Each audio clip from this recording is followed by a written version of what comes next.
Hey, Katrina here from Scrappy Horses. Welcome to my YouTube channel. Today I am sharing a treat bag for the challenge over at Cut It Up. Now, to play along in this challenge, you need to use a die cut of some kind. This can be using a metal cut that you run through your machine, or this could be a cut from Cricut or a silhouette or some other design. So let's get started. I'm going to start out here in Cricut Design Space and just show you what I used, because I did change this just slightly. I chose a box cut from Tiny Treasures, and you can also get that in Cricut Access. And here it is right here. It comes with your score lines. Now, I decided I wanted to size this up, and I sized it to 11.634, which when you go to cut that, you can't. Well, you can, but it's going to tell you need to be on a 12 by 24 mat. I'm going to show you over at the craft table that I went ahead and cut it on a 12 by 12. And I'll show you how I did that when we were over at the craft table. It'll make more sense there. Now, I wanted a piece to go on top of this flap.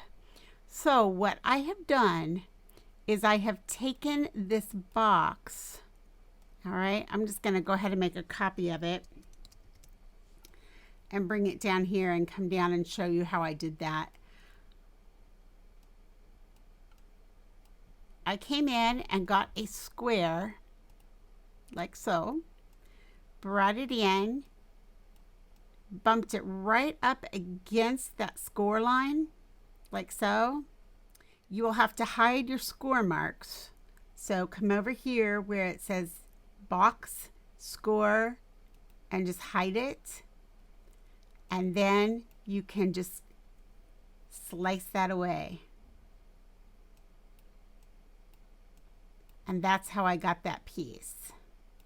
On this piece, all right, I'm going to go ahead and change that to this color so you will easily recognize what it is. To get this piece with the DeCosta's Dynamite paper there, I just did an offset, but I made it an inset. Okay, let me show you how I do that. So I select this, come up to the offset feature, and see how it offsets it. But if I move this to the left, I get an inset. All right, it's just smaller instead of bigger. I'm going to change it to this. It gives it a little different shape. I'll go ahead and show you that. There's the rounded shape. There's the more square. It gives you more of a point on here. I'm going to say apply. And now I have two basic cut pieces.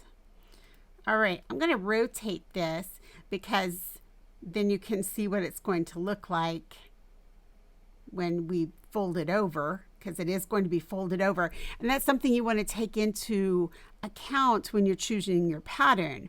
For example, if I put these paw prints the other way, then the paw prints would be going down when I flip this. All right, so I'm going to go ahead and flip it now so I know exactly how it's going to be positioned. And I just typed in a 9 up here, and now I'm hitting return on my keyboard. Oops, you know what? I need to rotate that 180. I'm sorry. There we go, 180. Now I come up and I say, I would like to print and cut. So again, under operation, click print and cut. Now I come over and left click this little square with the color, and I want a pattern, and I can bring in any pattern I like here. So now I've brought in that exact pattern. If I want it bigger, I can go to edit pattern and I can make it bigger, or I can make it smaller. So let's just choose this for now, and I X, and there it is bigger. Now if I want to change this color, I just come up to the little black square and I change it to the color I want. And there we are, we have it. So I think I've covered everything different that I did with this box. All I did was create 2 extra pieces to go over the top. All right, so let's move over to the craft table and I can explain to you what I did with the Cricut mat. I'll see you over there. So here we are at the craft table, and what I'm showing you, and I'm going to zoom in here, is that I placed this brown sheet of 12 by 12 about 1/4 of an inch down, which made it extend past the 12 mark. And as you can see, I got everything on there with a little bit to spare. I've done this many times, and if I'm afraid that I am going to cut into the image, what I will do is I will put the tab part where I think it's going to cut off. Okay, here are all my pieces that I cut, and there's my little Newton, and he is cut out with a wire die cut. Now, I'm not really sure what I'm going to use there. If I'm going to use a button or that little wax seal, I just wasn't sure. So I just have that all out of my ice cream lid ready. Now, the Cricut went ahead and put in score lines, but they're not real sharp. So I like to get out my scoreboard, and I like to put those scores in just a little deeper. I caution you, though, if your paper is somewhat thin, be careful doing this, especially on the edges. I just about ripped mine, so you want to be real careful. You want to make sure that you're going right over those marks that you've already made. And it's always best that if you can mark it this way on the wrong side of your project. That way the fold goes the correct way. So what I'm doing is I'm creasing in here with my little bone folder, and then it's going to go ahead and flip over then when I fold it. Now this mark that I'm putting in right now, that one is going to fold the opposite direction. These in the middle of the side panels. Okay, so when you go to fold those in, just make sure that you're going, you're folding the opposite direction that you're folding all of the other fold lines. So we continue to go ahead and add the rest of our scores. I do not add the diagonal scores down there. I just leave those. But all of the straight scores, I go ahead and do that. So there I'm folding inwards, folding inwards, folding inwards, folding inwards, folding outward, folding outward. So I hope that makes sense. And then all of the little tabs at the bottom will all fold to the inside, as well as the top one. It also folds to the inside. Okay, I'm going to do a little inking here. Not much to explain. I'm just using some Ranger ink here. It's vintage photo, and I'm just inking around this just to cover up the white. I'm going to go ahead and ink this dark brown piece, and then I will adhere the printed pattern to the basic brown cardstock. I'm going to use a little Fabri-Tac here. I'm not going to mess with any kind of tape or anything. If you follow me on YouTube, you know that I'm a big advocate of double-sided square tape and then Fabri-Tac over the top.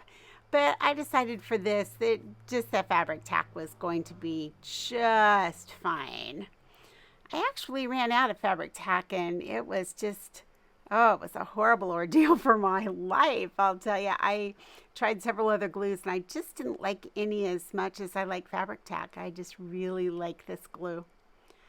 All right, so now we're just going to smoosh some on here, and actually I'm going to go ahead and adhere it to the bag before I make the bag.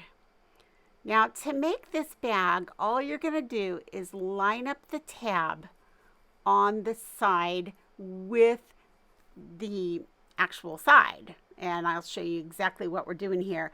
I actually added score tape to that side tab, then put Fabri-Tac over it, then glued it together.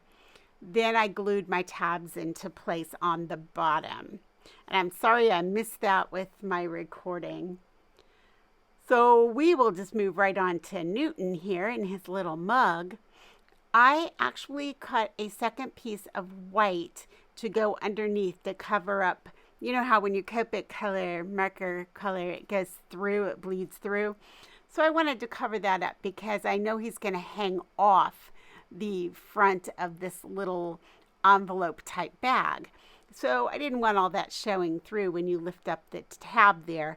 So I just went ahead and glued him to that white backing and then put a stamp block over him to sort of set there. So while Newton is resting, I'm going to come and go ahead and with a little bit of E6000, I'm going to glue my button into place.